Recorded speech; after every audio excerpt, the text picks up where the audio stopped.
Welcome back to Cut and Splice. This is Jason. And Matt. And Gil.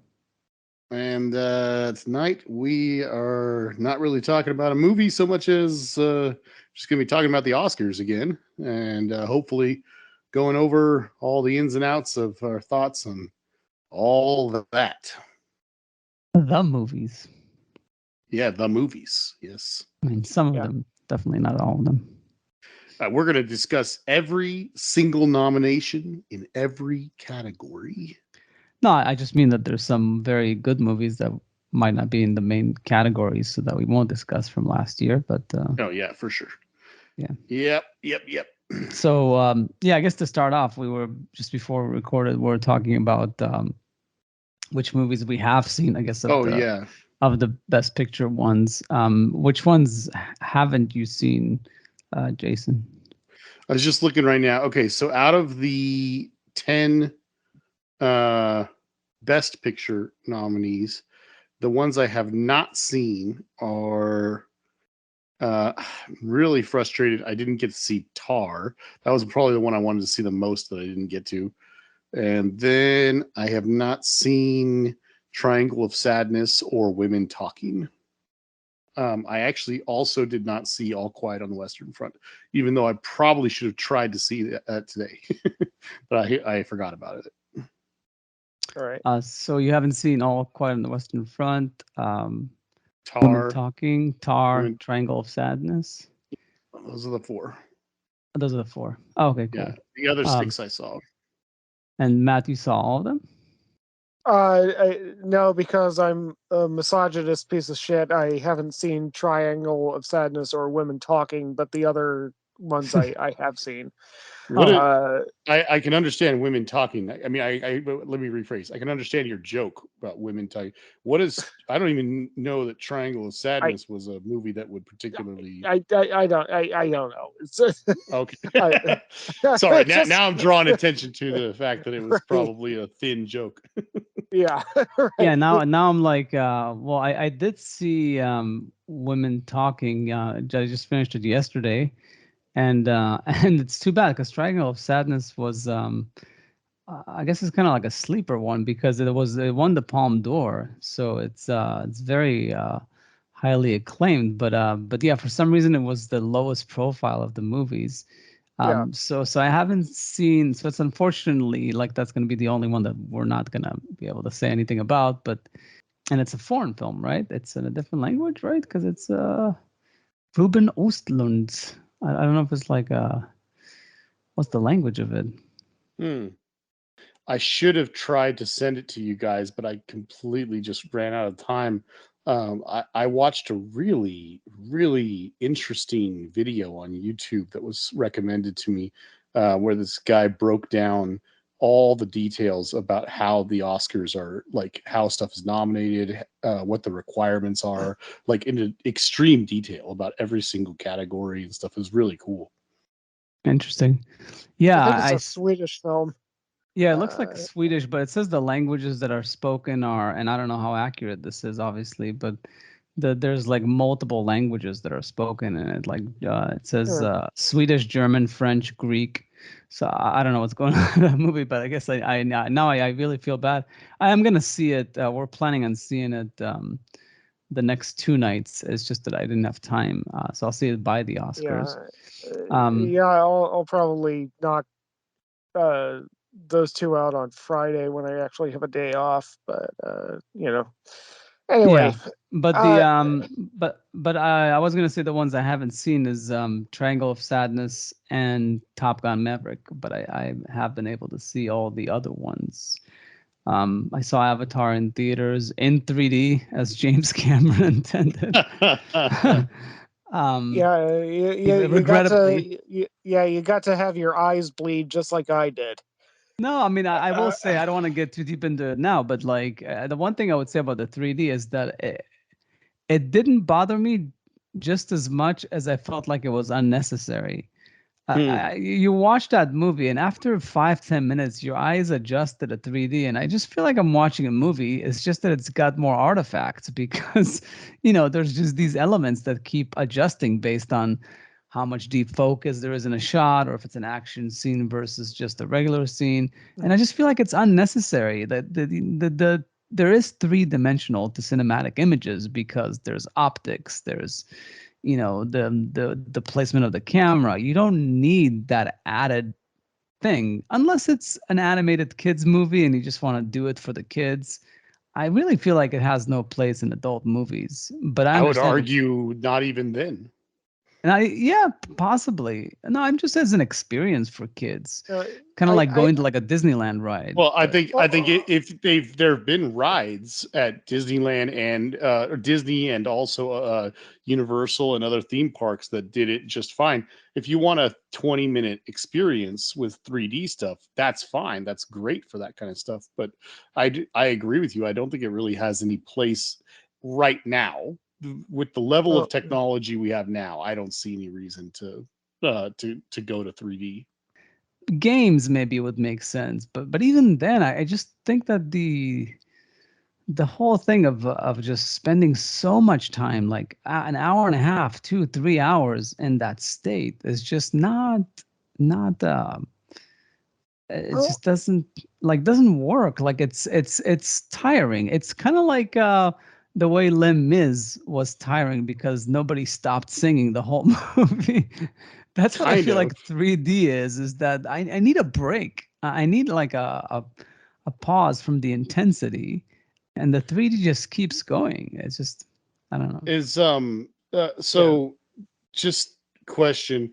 Trying to remember what Matt said he did and didn't see. So was there any one movie that none of us saw? Yeah, I think Triangle of Sadness. Okay, Triangle that's of what Sadness. I thought. Yeah. All right. Sorry, Yeah. Triangle of Sadness. It's Yeah. very sad. It is very sad. It's a triangle too because there's three of us, so it's I think I'm gonna label this episode Triangle. The 2023 Oscars, the Triangle of Sadness. Or nobody saw Triangle of Sadness. Okay. That should be the subtitle. The Triangle of Sadness, where nobody saw Triangle of Sadness. Oh gosh. Okay. I was close. I was like 4 days away, like 2 days away from watching it. But if we recorded this later in the week, there's just no way I'll have it ready. Right. By Oscar time. Well, okay. I mean, I'm just trying to steer us back to talking about these things. Like, so all right, do you want to start talking about the best picture stuff, or should we work our way up to that like they do at the actual ceremony? No, I think we should bang those out first, before we get into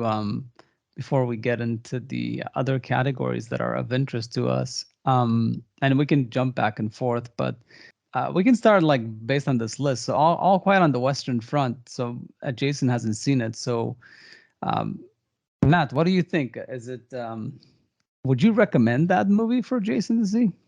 I would recommend it to anybody to see. My only major criticism of the movie is that the riff in the actual musical score just kept reminding me of the Futurama episode Game of Tones. Like the rah, rah, rah. Like it just kept reminding me of Futurama. But well, I'm sure for most people it didn't.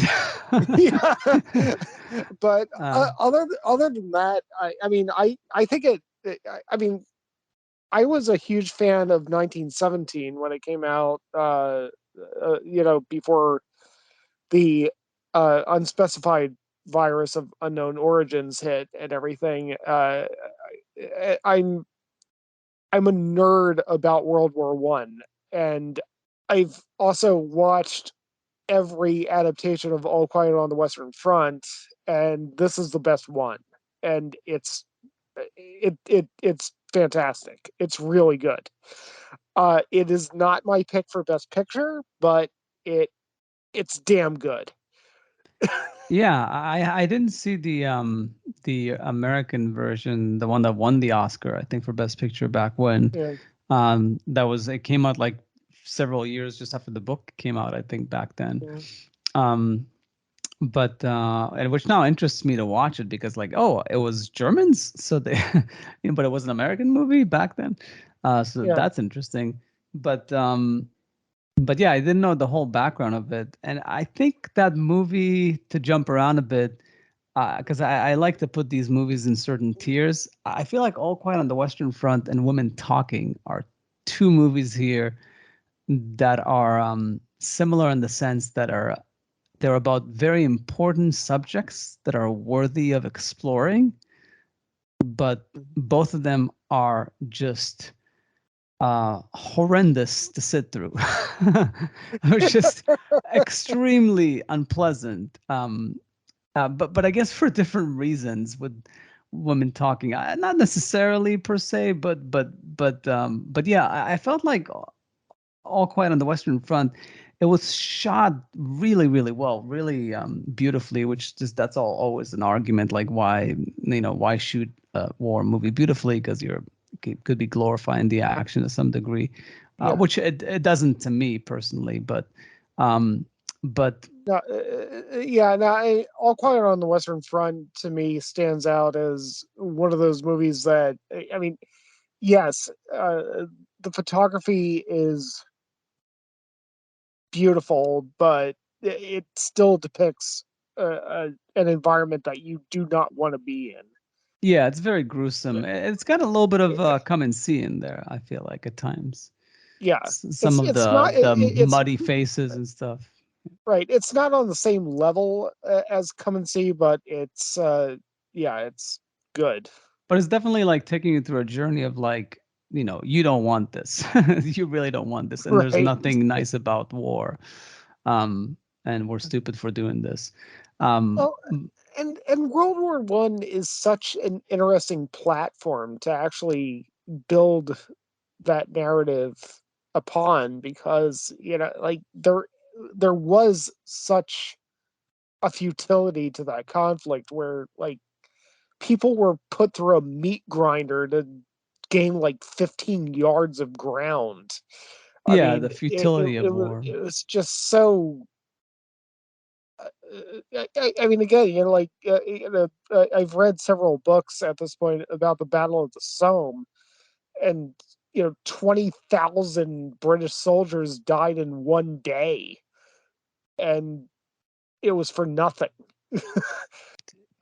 It's one of the more interesting pieces of world history, and I mean it gets overshadowed by World War II, but yeah, it's good that we have great movies out there that are actually talking about what World War One actually was. Uh, but they're very few and far between. But the thing, my main takeaway from that movie is that it is silly that after going through that craziness and the futility of that war, only to then start World War II. The Germans. Yeah, It's like they did not learn their lesson. You Um, think that yeah, they didn't learn their lesson? I think the Italians didn't learn their lesson with who to side with. yeah, that too. I mean, everybody made mistakes, but and obviously Hitler came in, so it's not exactly as if the populace really wanted another war. And they, because of World War One, and the mistake of like the depression that befell the Germans, that's why they got desperate and went for World War II. That's why I think the West also reacted to that and did things differently after World War II, yeah. and try to keep Germany afloat so it doesn't try to, do this again. Um, but yeah, and it worked out. But yeah, but it's the whole thing is just depressing. It's a very depressing movie. And I'll reserve some of the women talking for later. But I guess it is a good segue, I feel like, to Avatar, because I don't know, to some degree, that movie is almost, I know the first one was also kind of a war movie. There's a lot of battles in it, but Especially the end. yeah, I don't know why I felt like this one even more so. There was some war movie aspect to it. But unlike All Quiet on the Western Front, I felt like, and I guess you can tell me also, I don't know how it relates to the action in Top Gun Maverick that I haven't seen, but James Cameron never ceases to surprise and amaze us in how good he is at portraying action. Like it's really, when I came out of that movie, it was captivating stuff. Even The though, camera, yeah, as you said, the camera loves him. You know, he's just like, the camera. yeah, it's just like His name is James oh, Cameron, the greatest pioneer. Okay. But no, I really, I mean, it's pretty much what the reviews were saying too, is that like it's really fun stuff, like to sit down and watch, and you know, it's got some admirable themes that he's trying to explore, but it is a bit hollow in some cases, and it overdoes it. And I guess that's what I was gonna say also on All Quiet on the Western Front. And some of these movies is like I really could have done with like 20-30 minutes less. Which I think Avatar 2 could have also, Avatar 2, no pun intended, could have, do with. I could do a whole episode on Avatar 2, and it wouldn't be as difficult to do as it was when we did our Star Wars episode. But seeing as how I love the first one so much, and Cameron is my favorite director and everything, it's like I was a little let down by Avatar 2. And most of it, I did like the movie quite a bit. I enjoyed watching it and everything. But if I had to really sum it up into something very, very short, I really enjoyed it, but I felt like there were way too many characters, and it it really felt like they were just trying to set up the next couple movies a little too much. And while they solved a few of the minor issues I had with the first one, they kind of made some whole new issues with this one. So I mean, overall, I was a little disappointed by some of it, but really, I think one of the biggest problems, like I said, is that first thing, just that there's too many characters. I mean, he's Yeah. they give him like this family of like 6 people or something like that, 6 characters, and it's like you could have combined, like, I guess the two of the sons and the daughter and somebody else into one character, and or into like 2 characters, so that there's two of the Sully children, if you want to call them that, the and that would have really helped a lot. And I don't know, there's a few other little things that were just kind of weird issues as well. But if there's, like you said, you felt like it was about 30 minutes too long. I mean, if they had done that, you solve so many problems. You kind of consolidate your storytelling into, fewer characters and fewer little less screen time. You give the other characters more time to shine, and you kind of can cut down on that 2.5 hour, whatever it is, 3.5 hour yeah, runtime. yeah. It was like, yeah, it was over 3 hours, Three, but 3.5, yeah. And yeah, again, I don't want to harp on the same stuff we've talked about in the past, but just to be clear, I have no problem with long movies. It would just, as we all said, we all kind of want to bring back the intermission. Yeah, no, but that's, I guess, yeah, like we said, it's an issue with the presentation in theaters more than anything else. yeah. If I I mean, watched this at home, it easily would have been a 3 sitting type of yeah, thing. yeah. I mean, yeah. Jesus Christ, just let me take a piss at some Which I did. I point. had Yeah, to. At least I only went once. yeah. Yeah. I mean, in terms of the amount of characters, it there's a YouTuber, history buffs, who talked about the movie Alexander. And I mean, it's actually a really historically accurate movie, but we just brought up that scene before, like the first major battle sequence, and Alexander talking to all of his, commanders and everything. Like, seriously, who the fuck can remember who all these people are?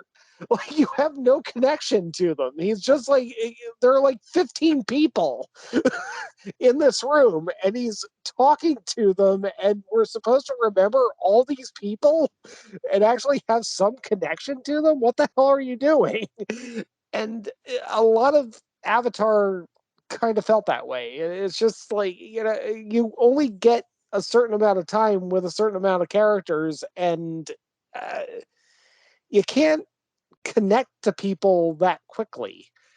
But yeah, Yeah, I mean, I'll be honest. To me, the family part worked. I mean, it needed to be a bit of a clan of sorts because if they're running away or going into hiding together, the when it's a bigger family, it feels like more of a clan that's needs to survive. And there's the dynamic between the two brothers, and yeah, there's the young sister that's less consequential. The older one is more consequential and will be more in the sequels. Sounds like the way it's set up. I actually forgot that she's basically Sigourney Weaver's daughter or something, like the Gosh, scientist from one. that's a weird one. Yeah, Yeah, I'd have to because she was rewatch the hugging movie. the thing. I didn't remember. It's been like 2009 or something when it came out or something. Okay, But so the end of Matt, help me out if I get this wrong, okay?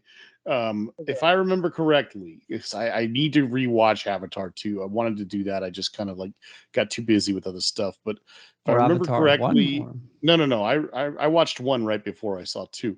oh But I believe the justification for that character was at the end of Avatar 1, Sigourney Weaver's character has been shot, the human. They have the Avatar body there, so they bring it to the holy tree thing, and they try to do the thing where they can move her consciousness into the Avatar body permanently, but oh she dies in the process. But I guess at the beginning of this movie they're saying that was it that the Avatar body was suddenly pregnant or something like that? Is that what it was? I'm trying to remember yeah. how. I don't remember. I I just think know that's that's what it was. I Oh, just and know she's that the Sigourney Weaver offspring was of the that. She is basically like the Jesus character. She's like she's got like all of Grace, which is Sigourney Weaver's characters, like DNA in an avatar body, but the it's like a immaculate conception kind of concept. Yeah, I'm yeah. really frustrated that I can't remember the exact details of that, but that's what I remember. But to be precise, Gil, I also don't have a problem with the whole family dynamic. I just think there are redundant characters. You've got the older yeah, brother, you've got the younger brother, and then you've got the older sister, the younger sister. Half the time, you've got the one brother getting into some sort of trouble. The other brother doesn't really seem to serve any purpose except to show the difference in their character. You can do that with some one of the characters. You don't need it like that.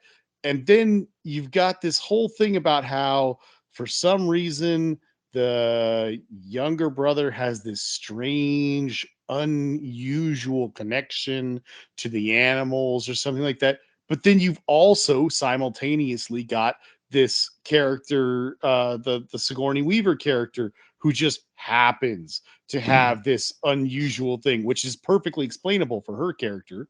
So again, just combine them. Take the two brother characters, combine them together. Take all the weird story about the strange way that the brother connects to the nature and the animals, and give that to the other girl's character. You combine them together, and then the little one, the other daughter, literally serves no purpose in the movie except to get captured and held at hostage 4 times. Not once, not yeah. twice, No, that was four some times. redundancy. That was one of Get the Yeah. big things. out Is of here. like Are you kidding they me? free them and then they get trapped again. It's kind of And silly. then Yeah. again, and then Yeah. again, and a fourth time at the end. Like, I couldn't believe it. I was like, Jim, what are you doing? Yeah. What are you doing? You're better than this. You know, like, No, I and mean, he definitely repeated himself. And there's a few things there. Like I like the relationship of the brother with to the whale and stuff. But then the yeah, thing but with the you could have whales, given it to the girl. I liked yeah, it too. I liked that's all of true. it. I liked everything with all It's four possible. of the siblings, but you could have done it with two. No, it's just that Yeah. she's connecting to nature. He was connecting to this one specific animal. But I So think then, why not make a both? Make but the then he same got character. greedy. Like then he got greedy with the whales, and then he started like this whole thing where they're all connected to the whales, the sea people, and then like there's the whale who's like essentially anthropomorphized, like well, she was a poet and she delayed having babies because she wanted to like do her creative work. What the? Come on, seriously. I get it that that he wants to portray these whales as sophisticated animals, but you don't have to go as far as that. Like, yeah, they're like humans. You know, she went off to college, or she dedicated her life to her Yeah. poetry before she had like offsprings. Come on, whales are not gonna do that. They're gonna procreate when they're gonna procreate, but they'll find time to also, you know, compose beautiful whale songs. I'm okay with that. You just don't have to anthropomorphize it too much. So it's a little. There's some stuff that like he presses a little bit too far. I But also, this is just getting almost nitpicky, but as long you can cut this, but as long as we're talking about Avatar 2, I think it was, you know, when you're making a complex movie and you need to get to this point at the end because it's the payoff, you know, he needed to get to the point where the Stephen Lang, is that the character, the bad guy? Yeah. I think. Yeah. He needed to get to the point where Stephen Lang and some elite troopers are in avatar bodies so that there's this awesome fight that we've all been waiting for, you know, at the end of the movie with Jake Sully and with you know, with Natiri and everything. We needed that. That was practically, you know, the Obligatory. obligatory given thing that it has to happen. But in order to achieve that, he then writes this story where him and the, I don't know what there were, probably five other Avatar troopers or whatever, then take this like little feral human kid and like he Oh, I teaches hated them that how character. he teaches them how to fly the things. Are you kidding me? We had a whole movie to understand how Jake got to that point where he could tame one of those banshee things. That, I mean, if you're going to show me that this guy was able to do this, at least say that they started out with 15 troopers and half of them died in the process. No. They're all good. They're all good. They just did it. You know, it's all good. Forget everything you saw in the last movie. Well, they're good enough. They just got it. You know, they didn't even have anyone to train them. They just had the boys show them where they were, and that was it. Yeah. Come on. You know. Yeah. and there was a moment where they thought he was gonna die, but then yeah, and that's fine. I don't mind just giving a little bit of drama to the situation, but like, I mean, if you're gonna do that, I mean, half of them need to die in the process, you know. And I don't know, there's some stuff that little boy's character doesn't make sense. There's it's a lot of ham sandwich stuff that does not make any sense to his character at all. I mean, he was an interesting character, but it doesn't work. Yeah, no, it's tough. I mean, to sum up, like I did hear a talk, an interview he had with Del Toro, where he said that basically they were James struggling. Cameron and Del Toro? Yeah, because they're like good friends. Interesting. So it was like for the DGA podcast. Oh. But in any case, it's like a 30-minute thing. But he was saying how they were struggling with the script for the second movie because there's all these things and like they kept like not getting to the point of the movie 200 pages in. So but they ended up finding this compromise of like, well, if we just combine these two things, then we can have a second movie, and then you leave all this other stuff that's happening in the fourth and fifth movie, or like third and fourth movie up to the fifth, like later on, and that's, it was like boom, like they got what they wanted. But it sounds like that they condensed a lot, and maybe by condensing they also put too many things together. But in any case, it doesn't. It sounds like the whole thing is a ham sandwich. It's just, speaking of banshees, yeah. Nice transition. I think Martin McDonagh's new movie is probably my number 3 of the year for Best Picture. Yeah, I definitely put it in the top 3 tier, like the 3, because Jason, you shared with us earlier about like I guess a memory you got that there was it's 2009 or something that that the Oscars finally got it right and you were satisfied with everybody that won? I haven't even, to be honest, I did share that memory, and I haven't even looked to see what I was so happy about. I didn't Yeah. follow up with it. Sorry. No, it's okay. But basically, the Banshees. I feel like between Banshees and two other movies, there's those three movies. If either of those wins, I would be happy. Which I feel like that's the way you should be with the Oscars. You definitely should have. It's kind of like the World Cup. You need to have more than one, country you're rooting for, because there's a good chance that your favorite is not gonna win everything. You just need to be satisfied if they don't pick the complete wrong, like if they don't pick Shakespeare in Love or something. You guys want to hear something in blasphemous? Okay. Um, Always. so not only did I feel that Banshees was McDonough's least or his least impressive film so far, I should say the one I liked the least so far. Um, while I don't, it's not like I dislike the movie. I didn't, hate it or anything like that. I didn't even put it in my top 10 of the year. Wow, that's impressive. I mean, Yeah. I get, but I don't want to sound too negative, but I had hoped it was going to be a lot better. And while the more I look back on it, the more I like it more. But I just thought it was going to be a lot funnier. And I mean, his other films have a dark sense of humor to them as well. But this one did not make me laugh like any of his other movies did.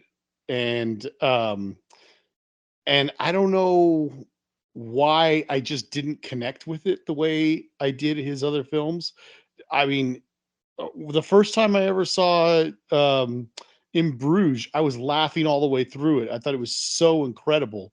And then I was a little let down by Seven Psychopaths just because it was not as good of a movie, but it was definitely still very funny. And then the Billboards one I thought was a real course correction. It was like so much substance, and the several characters in the movie were so awesome and interesting, and the story is so compelling and yet still funny. Like there's still really good moments of humor throughout such a serious movie, and this one, I've talked to a lot of other people who said that they loved it, and some people who thought they did think it was very, very funny. And I thought it had a lot of dark humor in it, but I just didn't connect with the film. It's very dark. Very dark. It's very dark. Yeah, I mean, Pitch spoiler black. alert, there's a guy throwing fingers at a door. But anyway, yeah, it's Yeah. Yeah. yeah. Well, yeah, I Um, guess Matt, since you brought it up, like, what do you think are the compelling parts about it? I guess to Well, contrast with Jason. I mean, I think the thing that resonates so much with me is that it's a story of obsession, like turned on its head. I mean, we're used to uh, people being obsessed with wanting somebody and the person not wanting them back. I mean, like stalkers or, Like a romantic type of thing. right. And this is a story about somebody who is obsessed with not wanting somebody. A person who is obsessed with just, I want to be alone. Just leave me alone. Well, not even And alone. He doesn't want yeah, him right. specifically. Yeah, exactly. Yeah, which is even worse. And um, it's just such a creative avenue, and it's a fascinating exploration. It's yeah, I was just gripped by the entire movie the entire time. yeah, I totally understand why Jason and some others have had a negative reaction to it, because it does have some, whether it's pacing or the off-kilt tone of it, it's it's it's not very winning. Yeah. per se. But exactly as some sort of like exercise in storytelling, like the idea of taking this thing, which is not really a very realistic thing that you can imagine really happening in real life, but it's almost like some sort of like Brothers Grimm type of like I don't know, like or a folk tale, like something that's just very exaggerated story for the sake of making a point. Um, and it's tough to sustain for like that long of it. Works with short films or short stories, but once you expand it to a feature length, um, it's it's got to go a bit farcical, and it doesn't hit for everybody. But for me personally, watching it, I was like, yeah, this is one of the most creative movies of the year. um, I mean, everything everywhere all at once, which is like the elephant in the room. Obviously that movie is incredibly creative, but in Yeah. a Requiem for a Dream MTV generation type of like, we'll fit as many cuts as we can fit in this like hour and a half type of way. Whereas this movie is like the complete opposite. Mhm. It's slow down, earlier time, like, there's no technology. There's just these people on an island. And what's the meaning of all this? What's the point of living? And all these like existential questions, but wrapped around this ridiculous premise that this guy is going to cut his fingers if his best friend stops being his best friend. Not only stop being his best friend, but just never talk to him again, which is such an extreme thing to ask. Yeah. Um, I just, I just don't know. How do you even come up with that idea? That's like I don't know. what's really unique about this movie. And that's why I feel like it's probably better than Psychopath. I'm not sure if it's definitely better than that. I would even borderline Three Billboards was just solid through and through, so it would be tough for me to rank it above that. But Yeah. but yeah, like I feel like those three movies, like In Bruges and these two other ones, I feel like are almost on par, like in a different way, completely different way too, which is, Yeah. I guess, Yeah. to his I mean, credit. when I say I that, I should right. specify that even though I own the DVD, I haven't rewatched Seven Psychopaths since we saw it in the theaters. So I might feel differently if I were to rewatch it, and if I were to rewatch Banshees as well. But I mean, the bottom line though for me is that as far as I'm concerned, Martin McDonough is one of those guys that, like, if he has a movie out, I'm gonna see it. I mean, there's just Absolutely, no Yeah. way I'm gonna miss it. I mean, without a doubt. he is consistently really good. Yeah, So even all the negative stuff I just said about this movie, yeah, in no question, if he had another movie coming out this next week, I would be watching it without a doubt. yeah. Yeah. Okay, so I guess Elvis. So did both of you saw Elvis? Oh yeah. Yeah. I fell asleep a couple of times, but Oh my God. I watched it. It is a bit long. So a It's lot of definitely Uh, long, but Baz Luhrmann died for me the moment he picked up a digital camera. I mean, his movies were garish when he was shooting on film. Ever since he started shooting digitally, everything looks plastic. It's like eye bleed sharp. It's just gross. It's awful. I mean, it just drives me in fucking insane. His and movies do I not think it look good. won best cinematography at the ASC. Yeah, and fuck them. I mean, it's just wrong. And wow. Mandy Walker is a talented cinematographer, but I mean, holy Jesus, Jew, dial it back a bit. Damn, it's just not a good look. I Uh, Yeah. mean, I'm not gonna try to, you know, say all that, but I do agree that I don't think it was a good looking movie. I think that the power of the movie obviously is in the performance. and you know, he carries the movie, Austin Butler. But Mhm. yeah, I mean, he's what you're there to see for sure. Yeah, I guess he's nominated for best actor. Yes, I believe he is. I'll just double check real quick. I think it's at the very top of this page here. A supporting leading role. Yes. Yeah, Austin Butler. Yeah, no, Yeah. he definitely not that I've seen all the performances, but he definitely carries the movie. Like his performance is just solid. I don't think it's like a. I'm not sure if it's yeah, like Oscar worthy solid, but it's just it would be so easy to fail at that. Like that's what I would say is that Yeah. like playing I someone was like Elvis would be so easy to mess up, and he didn't.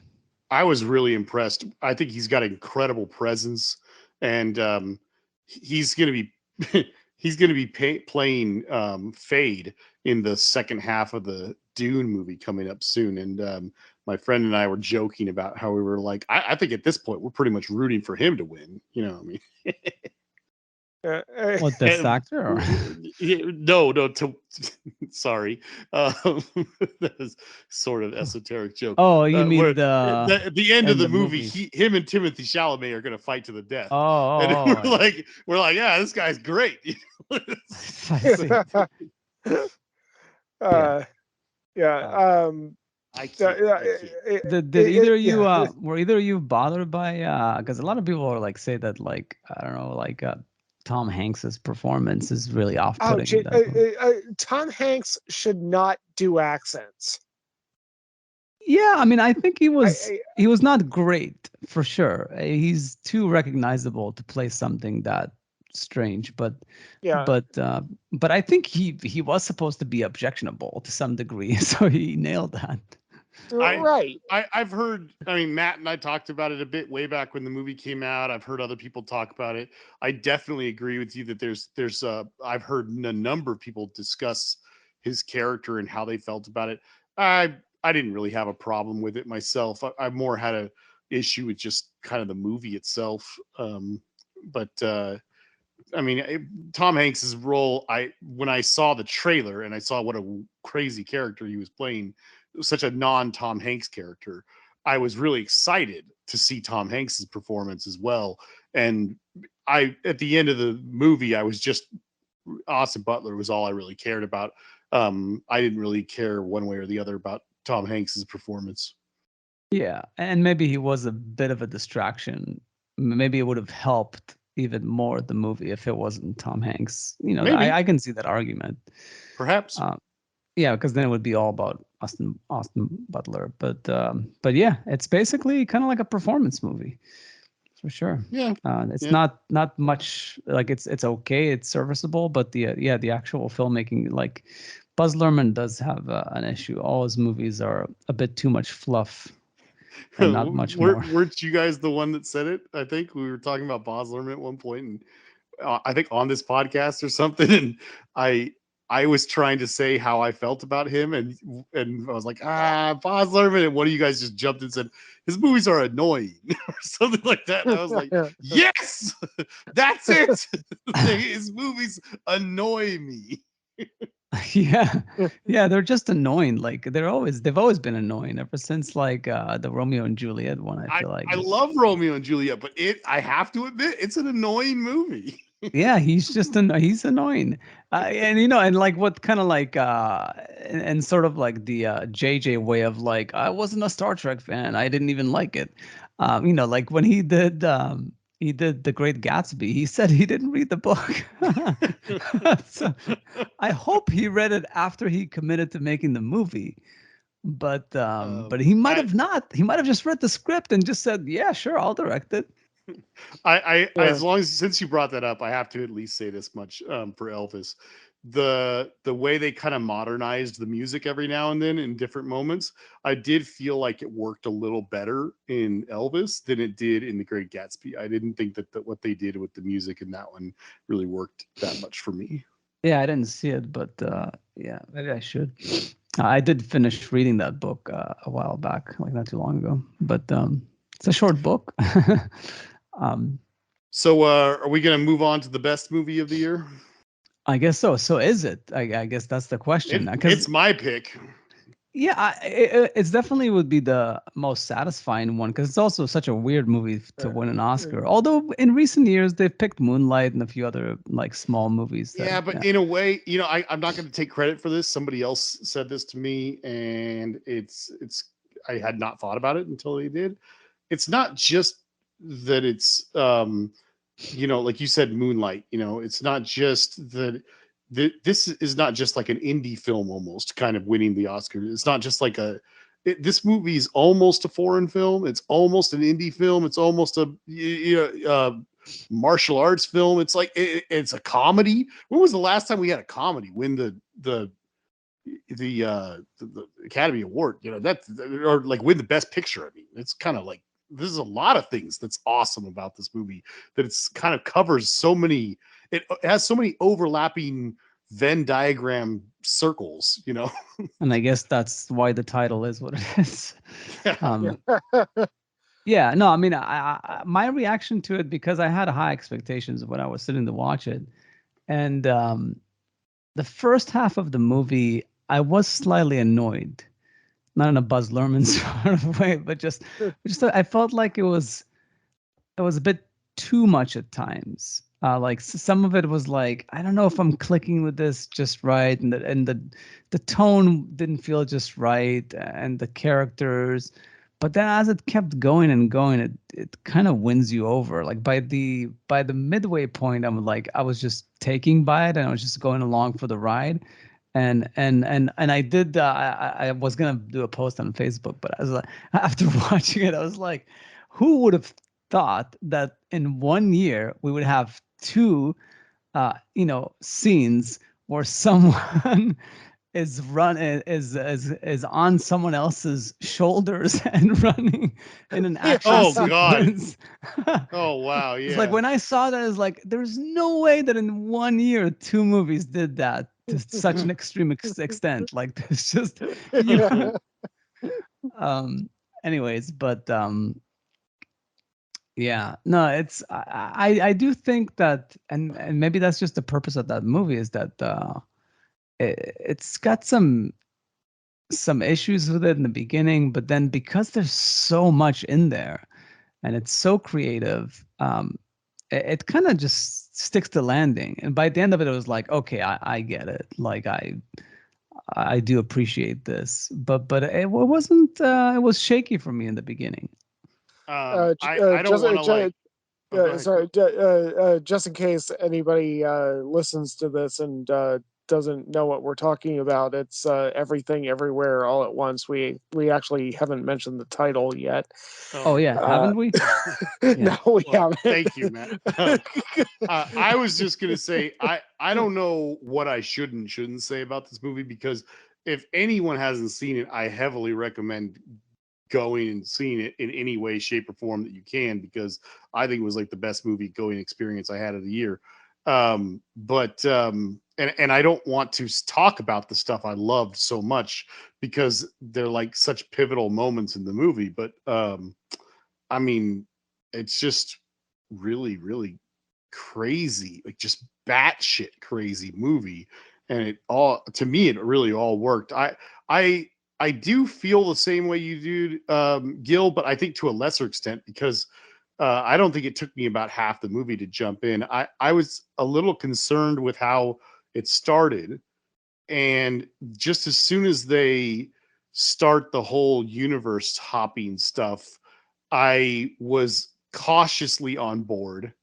And then pretty much by the moment that they describe the rules and they say that you have to, in order to jump into another personality or body or whatever it is that they did you have to perform the most bizarre act that you possibly could or something like that. As soon as they explained those rules, I started seeing all these little things that they started doing, and I just completely fell in love with the movie. And I don't think that was more than about 20 minutes in, really. But yeah. Yeah, no, it's interesting. I mean, I definitely have some issues with it. like that don't make too much sense. Like, why is it that this family is so pivotal and they play all these, important roles and different universes? It's a bit far-fetched. But again, similar to Banshees, as a storytelling exercise, by the end of it, you're happy that you've gone through it. Um, yeah, so this and Banshees, I do feel like are also similar to some degree. Um, yeah, so I would be happy if it won for sure. It's nice that a quirky movie like that would you know. Yeah, honestly, it's Everything Everywhere All at Once or one other movie that is nominated that I'm just kind of bouncing back and forth on that I want to win. And the other one we have not discussed yet, but Yeah, yeah, I'm Um, I, assuming Tar or Top Gun. I'm assuming one of talk. those as well. Yeah, Yeah, I'll let there's a lot of people the like Top Gun. A lot of people said Top um, Gun was the yeah best movie. yeah Top Gun was great. It was in my top 4. yeah. I was gonna say the only other thing I'll say, because like I said, there's like 6 or 7 moments that I think were incredible in this movie. But once again, huge spoilers, and if you Yeah, haven't seen it, but like best use of a fanny pack in a movie that might ever. be that might be true. I was just gonna say, if I think I'll just say this much because it might be esoteric enough that it doesn't ruin anything for anybody if they haven't actually seen it. But I think the greatest cinematic moment of of 2022 is Rakakudi. The moment that happened, that's all I'm going to say. The moment that happened, I was on the edge of my seat. I was like, there was nobody in the whole row with me. I was in a theater with maybe 20 other people at best, and I just about lost my mind. I couldn't believe what I was seeing, and I couldn't believe how happy I was to see it. I just, my entire life might have changed in that moment. I mean, and that's only like one of 7 moments that were powerful. That was by far the most powerful, but it was like I the fact that that meant so much to the movie, and it wasn't just like a throwaway joke, that it was like pivotal to the movie. I was like, oh my Yeah, they god, ran with it literally. these guys, thank you, literally, yes, they did. I mean, this movie was just, oh god. All right, anyway, moving on. No, but yeah, Spielberg. Let's and to get to all. Spielberg. Wait. Before we get to, it's Yeah. good to Matt says like to make sure when he was doing this Yes. whole thing of like making sure that we know the reference that we're talking about this movie. I also would like to mention that the scene about the over the shoulders thing is comparing it to RRR, Yes, I which know. was the other completely over the top. Well, I know you know, but just Yeah, Awesome others. movie. But Awesome yeah, movie. like and I did see RRR before I saw this one Yes. that I felt like everybody was like complaining that Hollywood doesn't know how to make an over the top fun crazy movies like they just did. I mean like this is it. Like I guess it was made at the same time, or I guess RRR yeah, made like the year earlier but just became big yeah, here. But in any case, it's possible. Yeah, so it's for that alone I think because RRR is not nominated. I Well, let think me it's a just before we move on, since you brought up RRR, I was just going to say that was one of at least a dozen really fascinating things I saw in that video I told you guys about. mhm. Um, it was saying that even though RRR, I'm so happy it got nominated for best song because I think it should win for best song. But and I think they might perform it at the I Oscars. It's hope gonna be the so. best That one. nacho, as I call it, Yeah. I know I'm mispronouncing it. That's what I call it. That was like the best part of that movie. It was so good. But no, I just was thinking that video.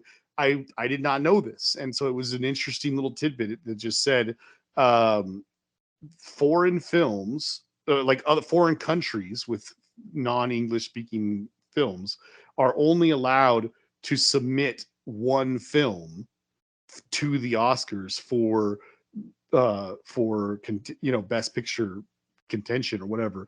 And so that's the reason why, that's probably one of the reasons why RRR wasn't even nominated, because they sent a different movie. Um, I don't know which one, but India sent some other movie but it could be nominated for different for best picture. Yeah. but be nominated for like other categories. Just Oh, not best I'm picture. pretty sure. Yeah, I'm pretty sure other Yeah. categories are fine, but yeah, or maybe not best picture, maybe best international film. Maybe, I guess.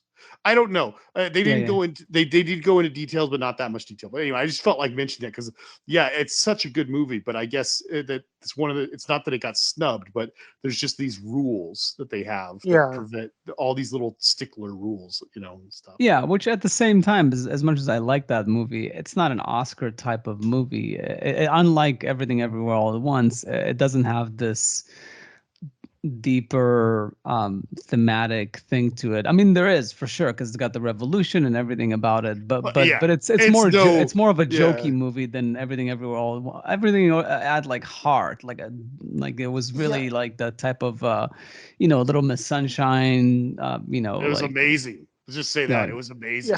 yeah. I mean, it's still, I'm just happy that that Everything Everywhere All at Once got nominated.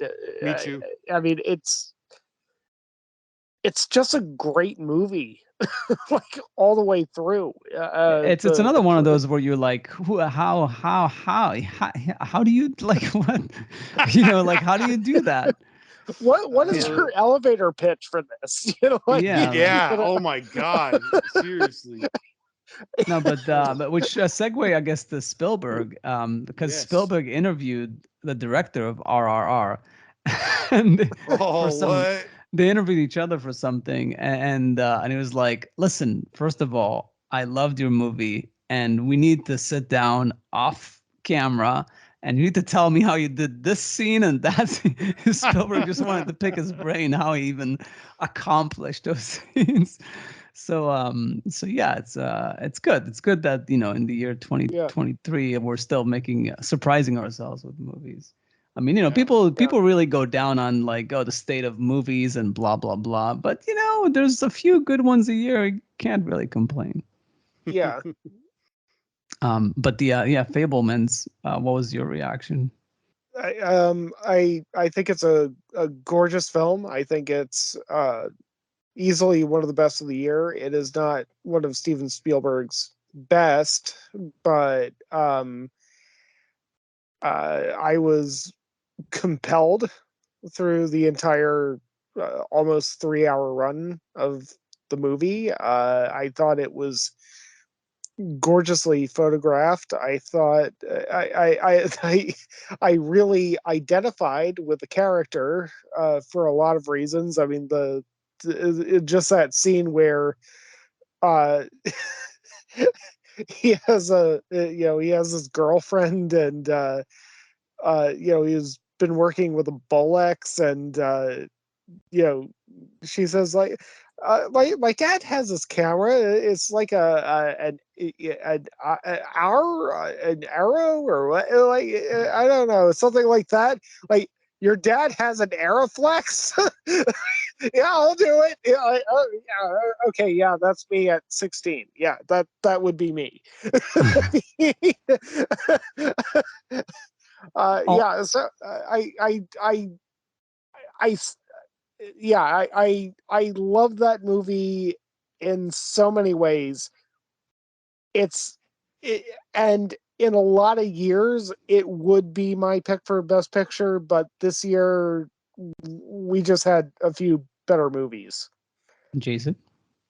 I liked it. When I saw the trailer though, I thought it was going to be the best movie of the year. And I was a little let down by it a little bit, but I want to stress the little part. I mean, I did really like it a lot. For being a movie about his, kind of a fictional version of his life, but also not fictional. I mean, I just could have used more filmmaking. Like, we really just got, once he got a camera and starts going, I mean, we got the little war thing, and we got the family vacation thing, and then we got the school thing.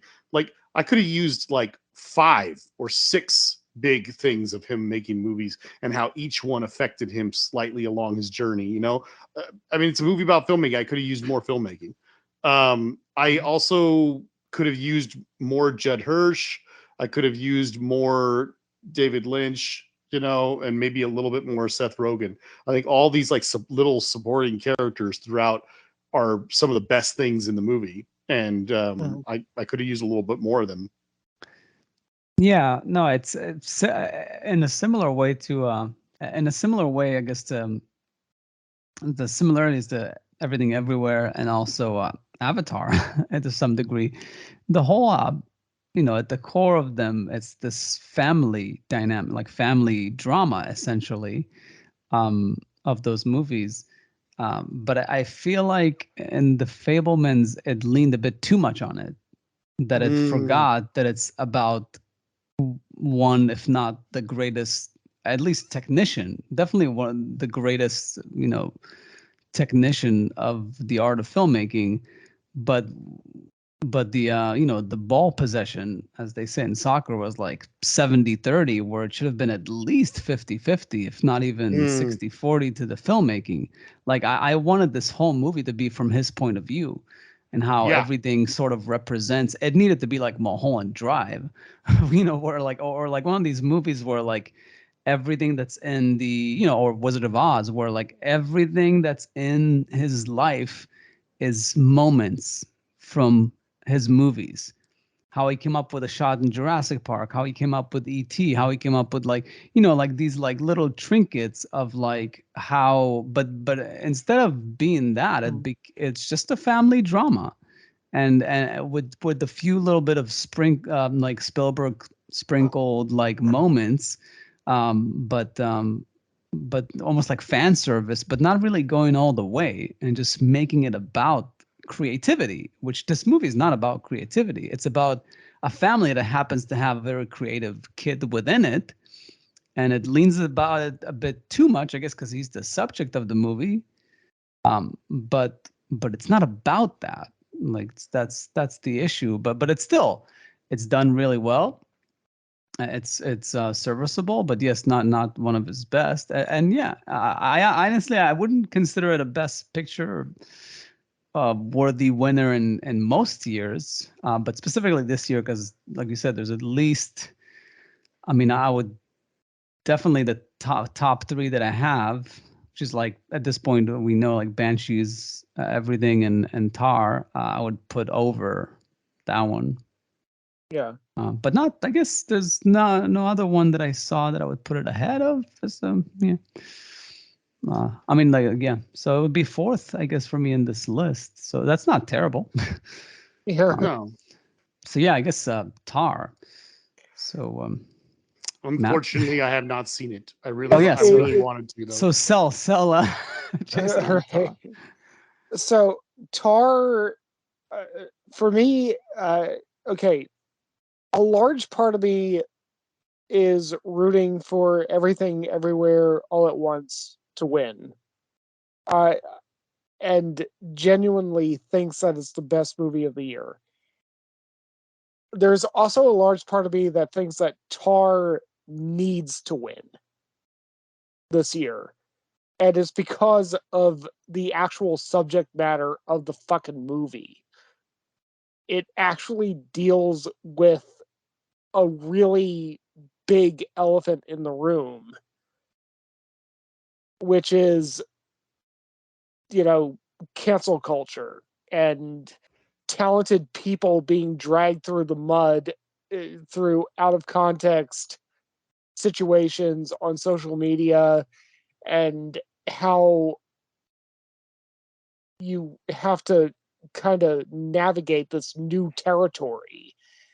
I I think that Tar is a brilliantly made movie. I think that it has one of the best singular scenes. No, it has the best singular scene of any movie of the year by far. especially especially as it culminates toward the end of the movie. how everything adds up, there is a large part of me that really wants Tar to win Best Picture this year, and it's not just because I think it's a great movie. It's also because I think it needs to win. By the way, I was wondering if I even had it right when you posted this online, but the scene you're referring to is the master class scene. Yeah, the one unbroken shot Yeah, the scene when where she's like doing a master class in like yeah, in a music school or something. yeah, Yeah, no, definitely. That's if especially not to mention in the age of like, look at me, I can do a oneer. Like everybody does a oneer now because it's digital and it's easy, and there's and there's gimbals and stuff and all these devices that people can um I was like, oh, finally somebody used it for a very good reason thematically. yeah. It's like it Right, was basically one of exactly. the best uses of a oneer, and the best payoff later in the movie that I've seen in years. It's like, yeah, and this is like the closest one that I can think of is Boogie Nights. I mean, Yeah, the opening of Boogie Nights is the last one that I can think of that was just very consequential.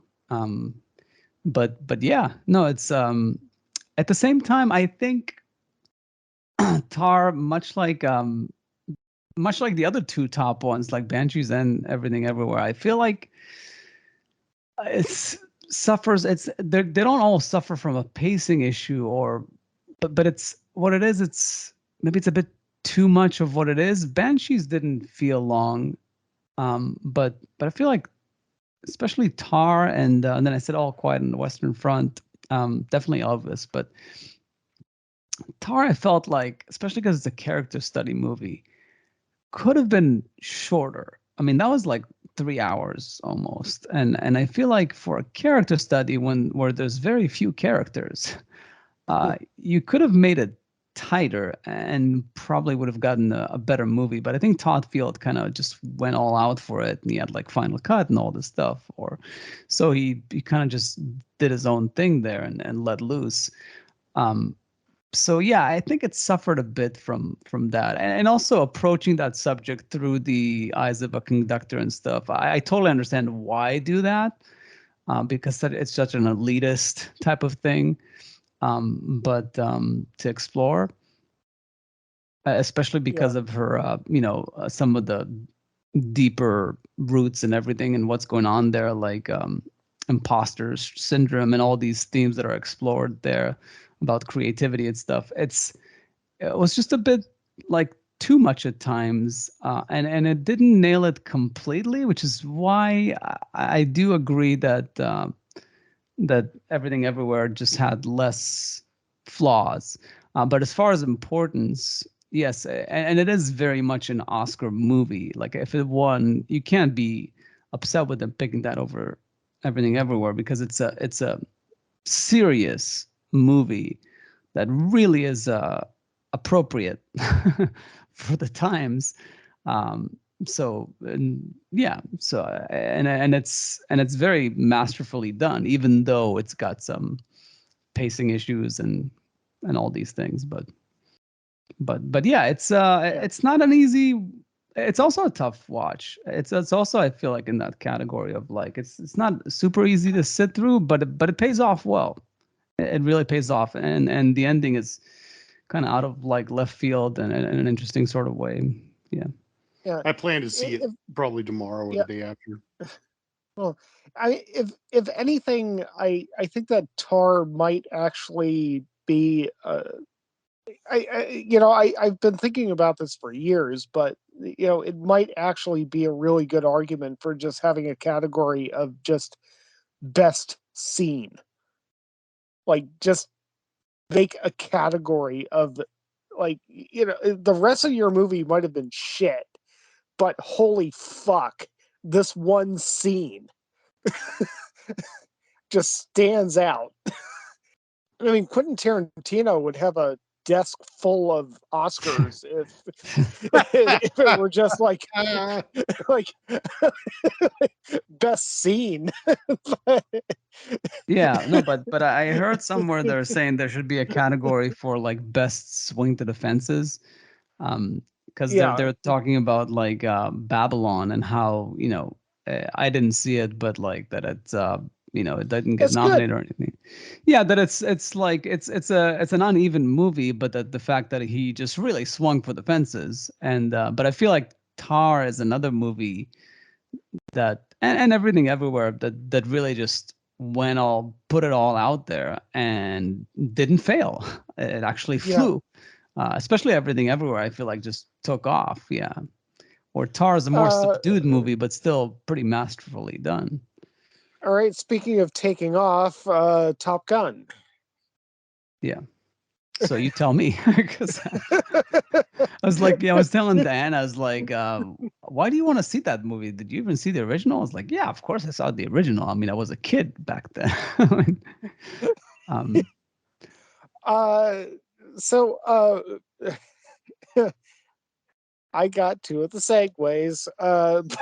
Now, Top Gun Maverick is one of those things that it actually pains me to say that it's not my pick for Best Picture, but I mean it is.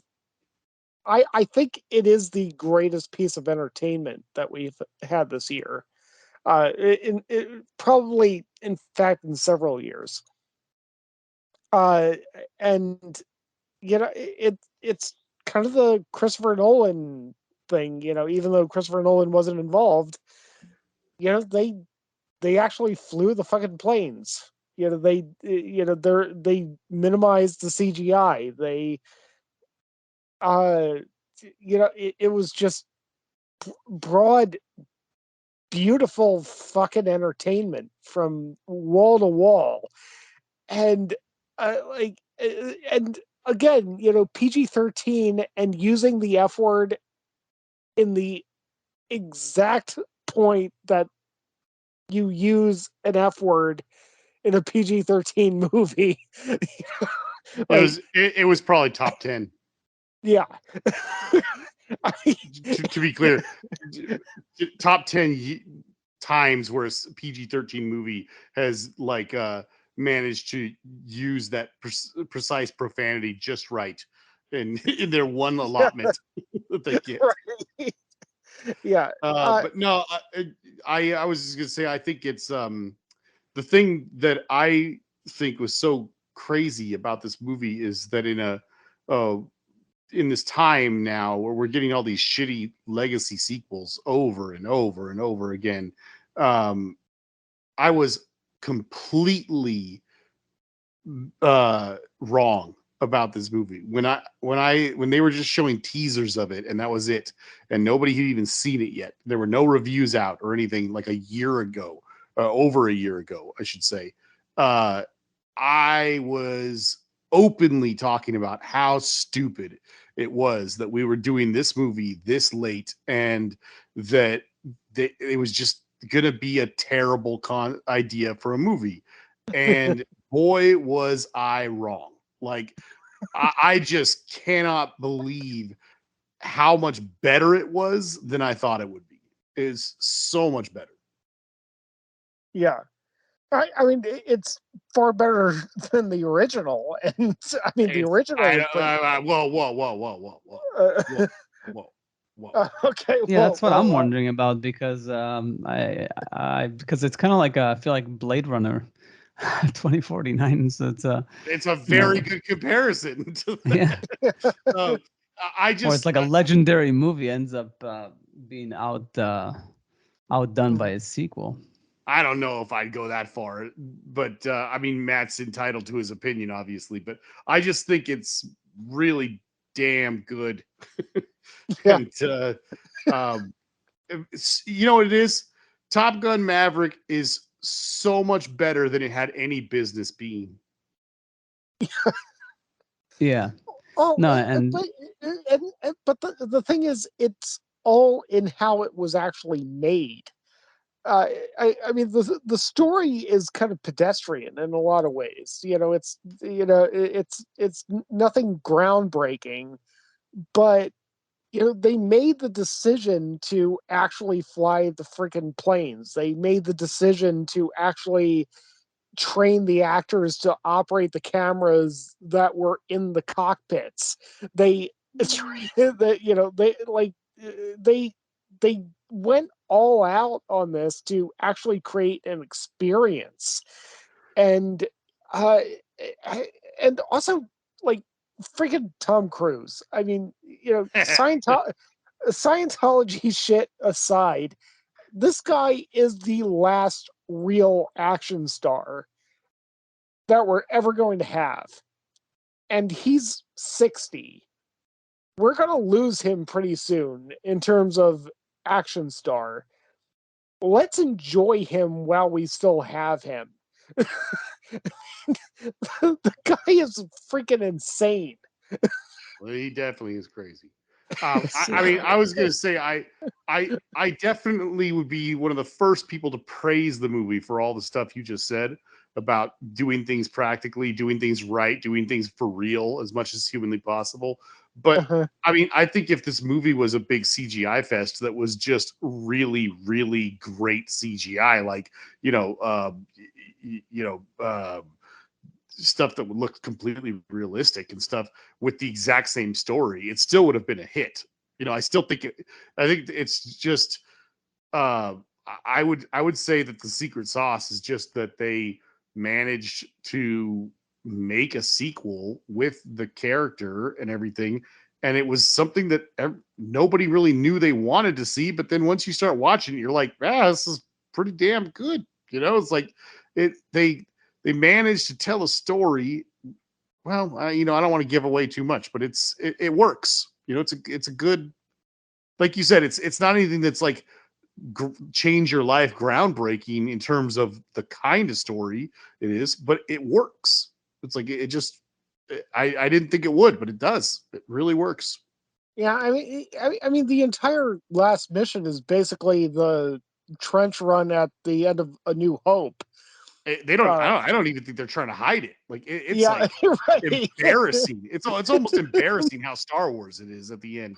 But like, But it's you just know, cool. It's just Miles Teller.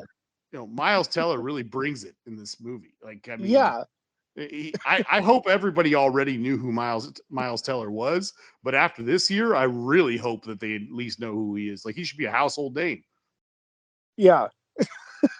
Yeah, it seems like he's definitely having a year. Yeah, so I guess from coming down from that high, we have to go down to the triangle of sadness. Wah, wah, wah. Yeah, but as far as Top Gun, I was gonna say something about it, but I forgot. Oh yeah, one thing that Maverick will not have on the original ever is that it will never top being spoofed by Team America Oh, in the way it did. yeah. I mean, Well, and they can Hot always Shots. make a sequel. And Hot Shots. Yeah. Who knows? Maybe the kid will inspire them. Yeah, and Tom Cruise, I mean, it's funny because you make a big fuss about him because especially Matt, I know, is a big fan of the Mission Impossible movies. I haven't seen almost any of them. I think I eventually saw the one that Brad Bird directed, maybe the fourth one it was. That was the fourth And one. and I was like, yeah, it's fine. It's an action movie. I don't like, they don't interest me that much. There's nothing very out of the ordinary about it or like tremendous about it. I mostly watched it because I liked The Incredibles and I was like, an animation director made an action movie. That's interesting. But yeah, to me, Tom Cruise, I wish he was making more serious movies. I don't know. I feel like he's a talented actor and he had a good run in the 80s and 90s. Why only can't you do both? It's like, Yeah, I mean, I love this movie, and I wouldn't have wanted him to not do it, but I do agree with you. Really, I could really use another Collateral performance out of him. Yeah. yeah. No, Although, I mean, I I love Tom Cruise as a sociopath. I love Tom Cruise as, Tropic Thunder too. I mean, Les like, Grossman. yeah. Les Grossman. I mean, but but I mean, that's the thing. Like, I mean, how how how many roles has Tom Cruise played where you don't actually love him doing whatever the fuck he's doing? I mean, like, okay, he's holding on to the side of a plane while it's taking off, and he's doing it for real at one point, but like, he's also playing Vincent in Collateral, or he's playing Les Grossman in Tropic Thunder, and like, the guy just has a certain charisma that he exudes in everything that he does, and you just have to love and respect that. I mean, I would totally have sex with him if I were a woman or gay, but Uh, uh, Yeah. yeah. I mean, it is a curious thing because there's people like Tom Cruise and Brad Pitt. It's interesting because they are really. I mean, George Clooney to some degree was, but I don't feel like to the same degree as those two, that are really just, can do whatever they want, and then just made completely different choices, and both of them made odd choices. Like Brad yeah, Pitt is not really a full-time actor, and then Tom Cruise is yeah. mostly doing entertainment movies because he's just got this whole thing of being an entertainer and maximizing the amount of money he can make so he can, I don't know, donate it to Uh, Scientology. I don't know what's his master plan, I, but I think that Tom Cruise is just the most entrepreneurial of those guys. no, I mean Brad Pitt is a big producer. He No, likes to produce movies, and I'm not denying that for a moment. I just think that Tom Cruise is more entrepreneurial. Uh, in a different way. Yeah, I mean, yeah, making big money movies, yeah, big action movies, yeah, but it's a yeah, shtick, yeah. Like they both have their shtick, like, but yeah, it's funny that when very famous creative people that can do pretty much anything they want, um, choose these very different, things to do. I mean, George Clooney also basically stopped acting for the most part, and he does philanthropy work and stuff. Like he's not even involved in movies very much. I'll have the occasional movie, but I just find it interesting. I feel like Brad Pitt's movie got totally overlooked this year. What Bullet? Bullet Train was Bullet great. Train? It was a great movie. I haven't seen it, but it It was in seemed my like a top 10. fun movie. It It was is. very fun. That's the Good. word for it. It's very fun. Yeah. Well, I mean, I don't want to oversell it. It's just, it was very fun. It was a very fun movie. So it was not a triangle of sadness. It was not a triangle of sadness. No. Yeah. I mean, thank you for bringing it back. Yeah. Yeah. There's a couple sad scenes in it, but no, it's a No. very reaffirming film, I feel. hmm. Yeah. I It's funny. wish I had seen Triangle of Sadness. I guess we all wish we would have seen triangles. But if we can't say too much about it, which now we should be feel guilty and just really watch it, which I will actually in the next couple of days. But the Yeah, I've got the day off on Friday. I'll probably watch the other two. So yeah, but Women Talking, I guess, which is the last one, is not far off from Triangle of Sadness.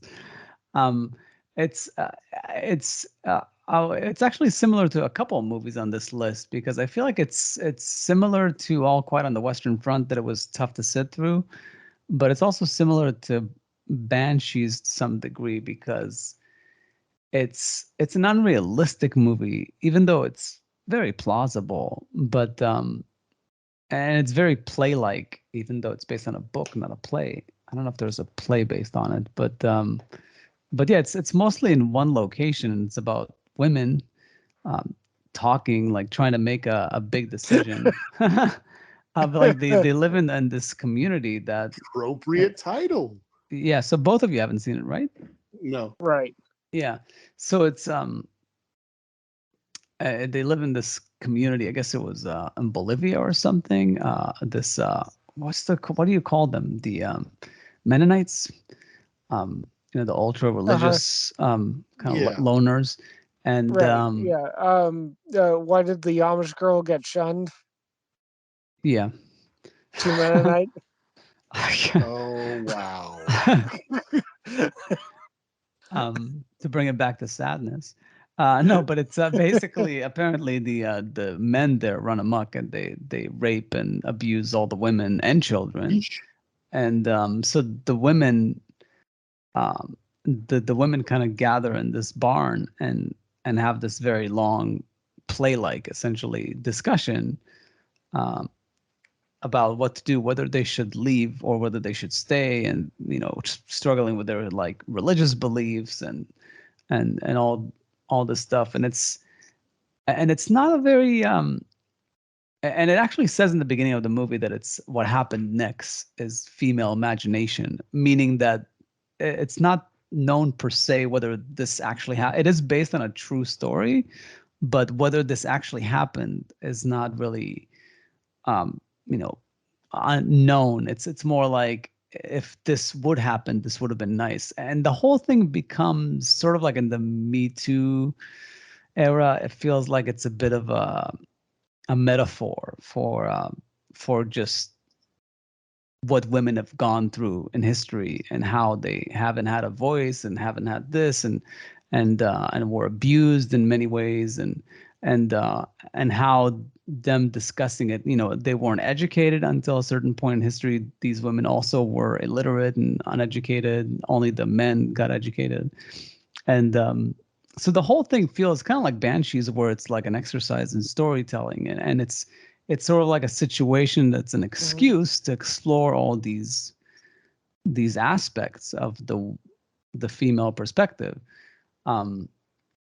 But I fell asleep, like, and I don't know. I'll try to excuse it that I was tired, but I just like we watched it over 2 nights, and both nights, either I Oh didn't no. sleep well both nights. I both twice. I almost like I was falling asleep because it's so dry, and I really feel like and people were complaining that Sarah Polley wasn't nominated because she was like, oh look, there's a female director directed like one of the Best Picture nominees, and she's not nominated for Best Director. I kind of get why she wasn't. I like her a lot. I think I mentioned to you at some point there's a documentary that she made, Stories We Tell, which you should definitely watch. Um, but um, but this one was just, even though it was such an important subject and everything, it was just so dry. It could have been done a little bit more interesting. I understand that it's a depressing subject, but it needed a little bit more lightness, to make it like a slightly easier pill to swallow. Yeah. But I get it Mm. why it was nominated. Why they threw it a nomination. But yeah, it's a tough one. I don't want to steer us away from it, but Gil, what you just brought up, I think really should be addressed real quick since we're talking about the Oscars. Back in after the 2007, 2008, whatever Oscar year, when everyone got rightfully upset about a lot of stuff getting snubbed because they just had, back then they had 5 possible Best Picture nominations, and it just was not a good situation. They updated the rules, which they've done many times, I think, at this point, but they decided to have a possible number of 10 or something like that.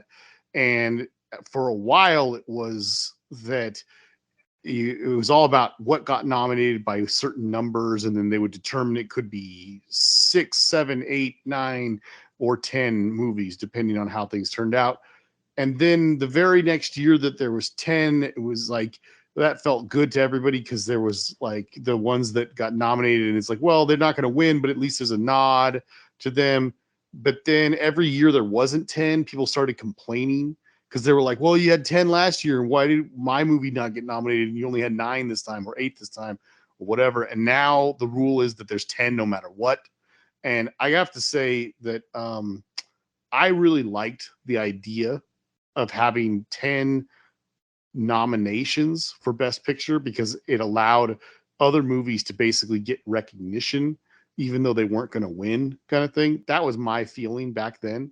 But much like with many aspects of life, you know, even though things should be a certain way, we just can't have everything that we should have because people are stupid.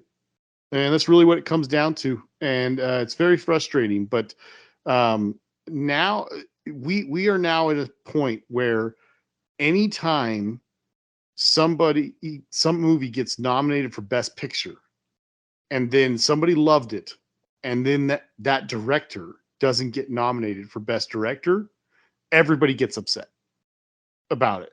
And the fact is, you got to ask yourself every time that happens to one of your movies and your director who didn't get nominated, who would you bump out of those five people that got nominated for Best Director? Who do you think doesn't deserve to be there? And really, since when I say we, I don't mean, I mean the world, or, you know, everybody who complains about this stuff, since we can't be mature enough to realize that there are 10 nominations for Best Picture and only 5 nominations for Best Director. Therefore, we are going to constantly have people who are not going to get nominated. And that's just the way it is. And we should just accept that and not complain about it. Since that's never going to happen and everyone's going to keep complaining over and over and over again, really, we should just go back to having 5. I mean, it's the only way that's going to solve this problem. Because nice things. Yeah, but then it's weird because like we can't have nice things. I love the way you said that so much more concisely than I did. Yes. Well, I don't even think that that's a solution, though. I mean, you know, there is one of the things that I love and that I hate about the Academy Awards is that, you know, they the reality is that the nominations generally come from people who know at least a little bit about what they're talking about. Uh, it's the winners that, you know, are kind of a free for all. You know, like when it comes to cinematography, the nominees are nominated by people who know cinematography. You know, that's why, you know, Vilmos Zsigmond was nominated for cinematography for The Black Dahlia, even though that movie was a piece of shit. I mean, it was a really bad movie, but it looked gorgeous. And people in the cinematography community noticed that it looked gorgeous. So Vilmos got the nomination for that. He didn't win because the movie sucked. Uh, you know, the thing is, you know, we already talked about the lives of others on this podcast, and you know, well, Florian it's not gonna air Heikel. before, but it's okay. Okay, Stay tuned, everyone. Stay tuned. right? But you know, like it's a brilliant movie, but Florian Heikel von Donnersmarck didn't deserve a Best Director nomination for that. I mean, he had a great script and he directed it adequately. And he made a great movie because he had a great script and a great cast and he directed it adequately. It's not like he broke ground in how he actually decided to shoot the damn movie. Uh, that's where Spielberg is just different. You know, like you watch a movie like Minority Report, which was entirely overlooked at the Oscars, if I remember correctly. You know, like that movie is brilliantly directed, like brilliantly directed. It's hard to think of anybody doing a better directing job on a movie, but you know, like yeah, well, you know, it just wasn't an Oscar movie, so they didn't give him the nomination. But like everything that Spielberg directs should actually get him a nomination, because he's always top 5. Yeah, of most given years. Right. um, it's also kind of a crime that The Whale didn't get a nomination for Best Picture. Yeah, I was thinking I was surprised about that one too, because it's one of my favorite movies of the year. I haven't seen it, but it seems like it's gotten uneven reviews. But it's also kind of like Elvis. It's a performance movie, so if anything, you should have gotten that spot. But well, I let's mean, Brendan Fraser is nominated for Best for actor, yeah. well, Actor, speaking of, let's and he talk should about win. those. So at the We should wrap this up. So let's finish all the categories we want to do. Yeah, we don't have to spend as much time on it. We could do a lightning round thing here. But all right, best performance by a leading actor in a leading role. We've got Austin Butler for Elvis, Colin Farrell for Banshees, Brendan Fraser for The Whale, Paul Mescal for After Sun, and Bill Nye for Living. I did not see the last 2 of those. I saw the top 3 ones that I mentioned.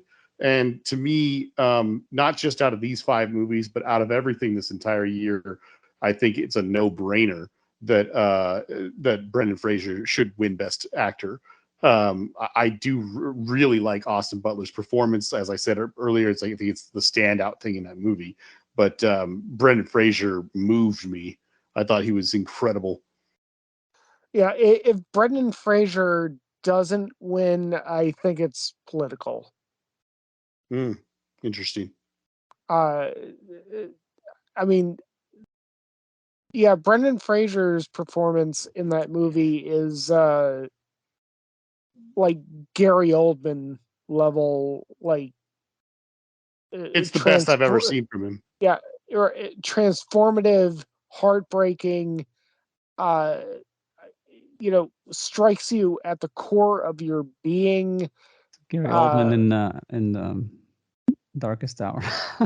Yeah. also in a yes. suit. Also, yes, indeed. I mean, if Darkest Hour came out the same year as The Whale, I would be rooting for Brendan Fraser over Gary Oldman. Ooh. Yeah, I mean, it's not his best performance. Sacrilege.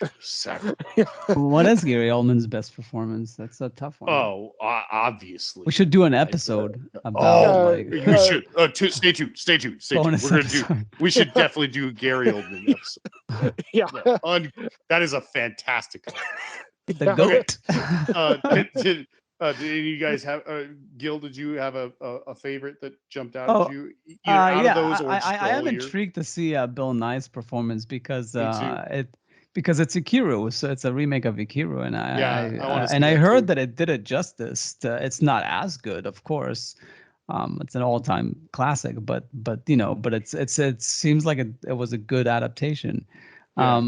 But yeah, I haven't seen The Whale, but it seems to me like that performance will probably beat out anything else. I like Colin Farrell and Austin Butler, but I didn't think that they were Oscar performances per se. Okay. Yeah.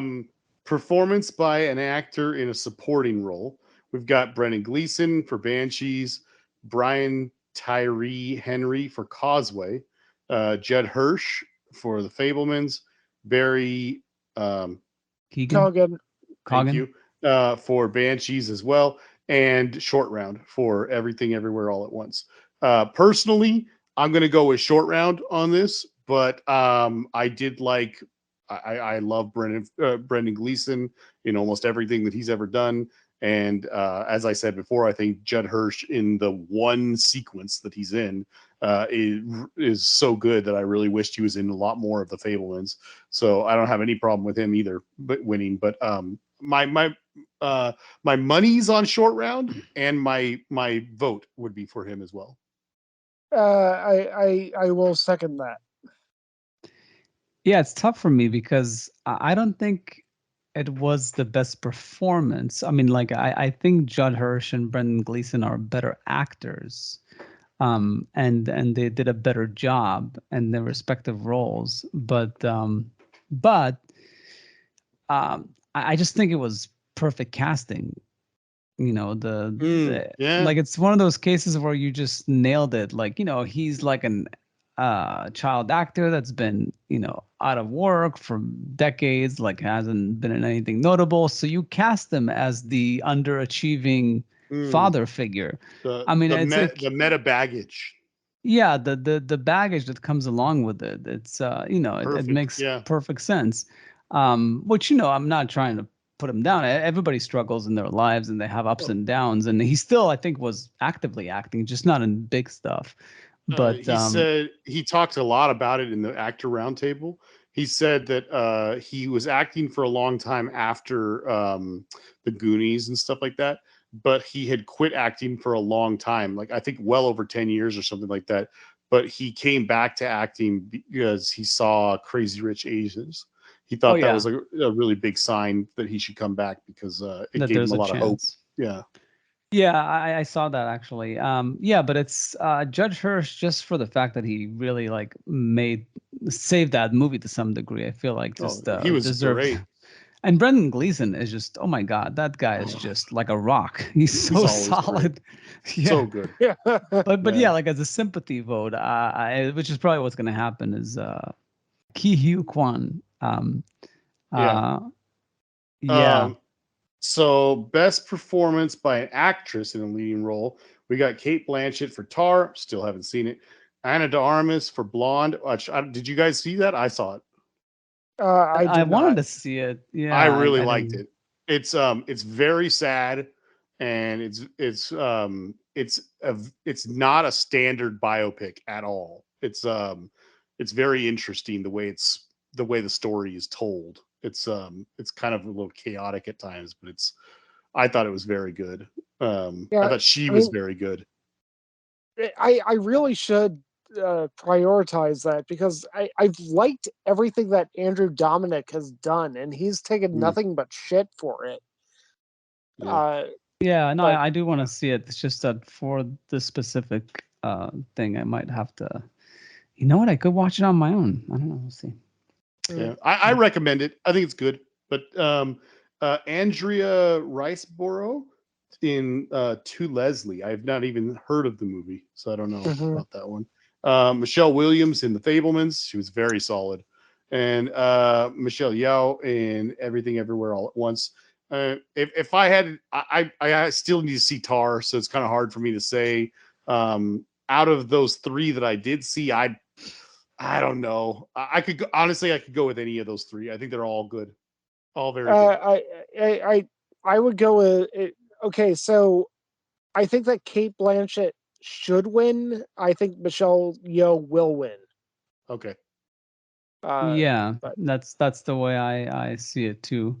And there was a whole controversy. Was it today or yesterday that Michelle Yeoh posted tweeted something like an article that somebody Oh, wrote about how how Kate Blanchett already has an Oscar, so she doesn't need a second one or something like that. yikes! And she deleted it right away, but apparently it was she broke an Academy rule that you're as a nominee you're not supposed to share anything publicly Ah, that's related to an opposing nominee. It's just like bad ah, sportsmanship of sorts. I don't know what's the rule, but yeah. interesting. yeah, If Anna de Armas ever hears this, I'm also kind of just rooting for you out of my love for you. Okay. Uh, Performance by an yeah, actress in a supporting role. This one, oddly enough, I've seen every single performance in this one, which is unusual. Well, because out of all these other ones, I've been missing one or two people. well, Angela, two of them are from the same movie, so still, same yeah, thing with the other one. Anyway, whatever. yeah, Angela Bassett for Black Panther. Um, how do you say it? Hong Chow in The yeah. Whale, Carrie Condon in Banshees of Inisherin, Jamie Lee Curtis in Everything Everywhere All at Once, and Stephanie Sue in Everything Everywhere All at Once. That's I the don't know about daughter, you. right? Yes, it is the daughter, I believe. I think all 5 of those are wonderful performances. Part of me kind of wants Jamie Lee Curtis to win, but I really don't know. I would be very happy with any of them taking it home. Yeah, I'm pretty ambivalent on this one. I mean, I think the Carrie Condon performance was outstanding. I mean, as far as like She's so good in it. So yeah, good. like I mean, she is the one of the funnier things about that movie. She's the comic relief to some degree. In a weird way. Yeah, because she's the straight person. She's the Yeah, she's around. so like you have to, as an audience, you have to cling to her character because the other 2 people who share the most screen time are just doing crazy things, stuff like you said, it's almost farcical in a sense how they are reacting to each other, the level at which how insane it is. You have to gravitate to her. She's the rock of the movie in a way.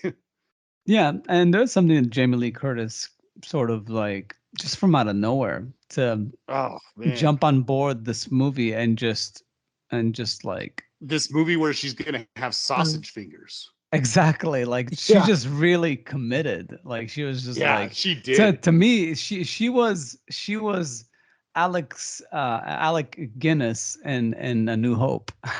She was Yes. like, Oh my gosh. she was like, I'm gonna take this super seriously. I'm gonna nail this Oh, part. wow. This is no joke. And she legitimized that movie to some Yeah. degree. To some degree, at least. Yeah, she was so good. Yeah. No, I Yeah. mean I that just for that alone, but yeah, I mean I'm sure all the performances were good.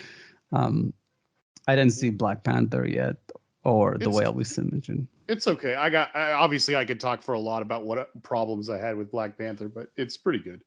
Yeah. Now let me just say this. This is a bizarre thing. This is completely bizarre, especially for me. This might be the only year in history that this has ever happened to me, actually.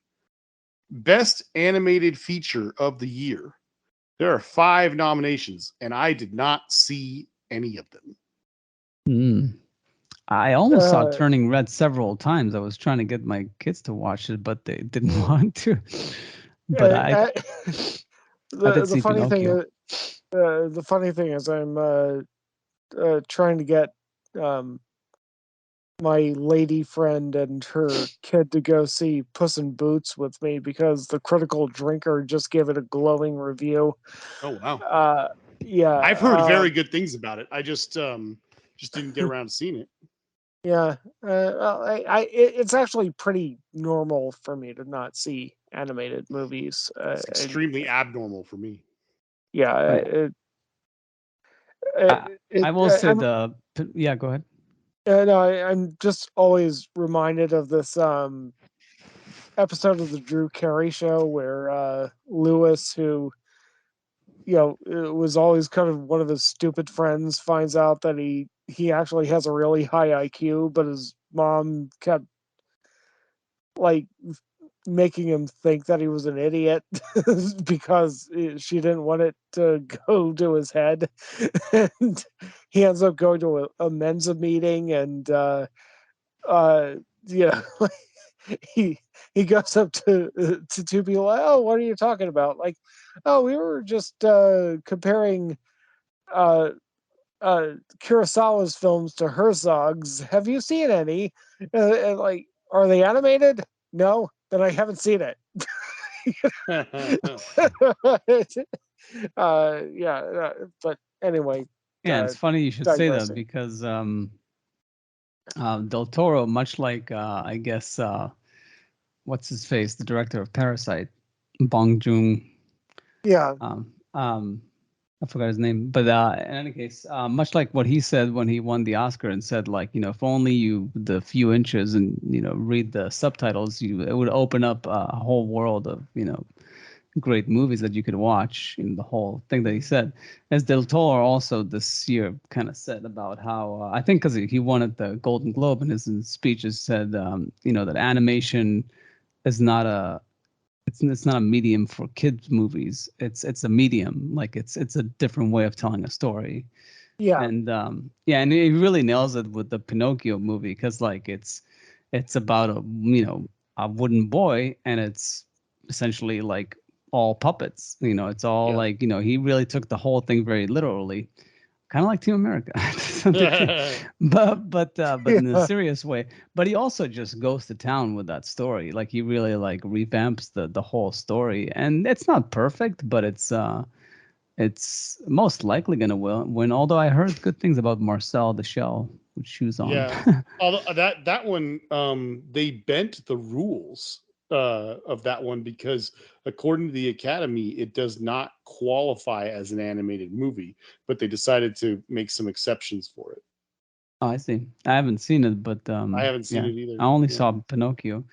But also, I would briefly mention that, and then I want to ask Matt the last question. But I did see in the international movies, the All Quiet on the Western Front is nominated, but also I saw the Argentina 1985, Hmm. which was very good, but it's kind of like a bit of a TV movie feels like. So I wonder if probably it's only going to be one of those years where All Quiet is going to win because, if it's nominated for Best Picture, it obviously should win Best International Feature. But I also that EO movie, the one with the donkeys, that sounds the Polish one sounds very interesting, but I haven't gotten around to Yeah. Yeah. watching it. Um, Um, oh yeah, yeah. I was going to ask Matt. So cinematography, who are you rooting for? This is actually a weird year where I haven't seen all all of them. Who are you? I Where's Matt? yeah. Uh, Shame. Shame, Shame. shame. I mean, I, I'm gonna have to go with Roger Deakins. I mean, Empire of Light wasn't. I mean, Empire of Light is kind of like uh the Black Dahlia in terms of cinematography for me, and that it's not a great movie, but holy fuck, is it shot gorgeously. My second pick would be All Quiet on the Western Front, and then Tar would be third. Um, I haven't seen the movie that Darius Kanji shot, but I mean Kanji is reliably freaking good. So Yeah, I uh, wanted to watch it actually. It's just because of the so-so reviews we ended up watching the Argentina movie. yeah, Um Was it yeah. good? The Argentina movie, yeah, I told you. It's kind of like a very very very very good TV movie felt like. Oh, But right. You did say that. Sorry. yeah. But Bardo, Um, I mean, because it's in Yuritu, I want to see it, and it looks very trippy. Looks like it might be a yeah. good cinematography movie, but and I haven't seen Empire of Light, but I feel to me like Tar is a very understated movie. Like yeah, and the Roger Deakins, you know, DNA of sorts, like where it looks effortless, but it's actually just really well done. The yeah, atmosphere, the lighting, the use of color, the shading and stuff. Like it's very just very solid. But yeah, I haven't seen all of them to you know. Well, what do you guys think about the directing category? Oh yeah, that should be the last one then. If we're going to do that last, let me just So chime in, and then we what can. else? Oh, I will say, We well, don't need to go by into the way, every single one, one but thing is like one category that cannot be fucked is that film editing needs to go to everything everywhere all at once because I just don't see any way that like anybody had better editing than what that movie had. I If completely there's agree. yeah, nothing else about that movie that's solid as the editing. The editing is spectacular in that. Yes. Um, I did not get to see all of them, but last night I did watch All That Breathes, Thanks to Matt helping me out with that. But I just wanted to say it is the single most cinematic documentary I've ever seen in my entire life. All right. Yeah, I recommend it. And then the only other thing I wanted to say before you get to the last bit was, obviously I already said the best song should go to Nacho Nacho for RRR. Production design, I am angry that Everything Everywhere All at Once isn't there, because like, I don't want to give away too much, but like, I remember watching that movie before everything jumps off, and like staring at the background while Jamie Lee Curtis is droning on to them about all these things. And I'm like, oh my gosh, the the production designer has these trophies on the back of her desk that look like butt plugs. Yeah. And I was like, that is bizarre. And then she pulls them out and uses the trophy in a scene, just explaining how good their little firm is, and like going, you see what we've won several times over. And I was like, oh, they did it on purpose, because it's like kind of like they're assholes, like they're dicks, and they're being dicks to these people, and so on and so forth. And I'm like, oh. And then again, I don't want to give anything away, but when this movie goes crazy and they do a callback, I was like, my mind is blown. This movie just did something unbelievable with that. I mean, just, oh my gosh, fight sequence. It's just, all right. That's all I was going to say. But no, yeah, that movie should be at least nominated for Best Production Design, and it didn't even get nominated. So that's just a sad. Yeah, bit, they tend to favor the period pieces, Yeah. and I feel like you could have, like, you had so many period pieces in there, you probably could have like skipped Elvis or the Fablemans at least. Yeah. But I did want to just mention, since I'm pretty sure I was the only one who went to the theater to see them. I did see the best animated short films. I wanted to see the live action ones as well, but I didn't get to. But out of the 5 animated ones, the boy, the mole, the fox, and the horse, I really think should win. And the other 4 were very good and interesting in their own way. But I particularly, now that I've had like a month or whatever, several weeks to think about it, the Ice Merchants, it kind of sticks out to me as well as a pretty darn good one. But yeah, that that British one, the boy, the mole, the fox, and the horse is definitely the best one, I think. Okay. Well, yeah, it is amazing that there's a title in there, My Year of Dicks. Yeah. I don't know if I mentioned to you guys this. It was quite funny. You know how usually in these animated shorts and even the live action shorts, a lot of times you get a lot more international stuff than you do out of like the Best Picture winners and stuff, or Best Picture nominations and stuff like that.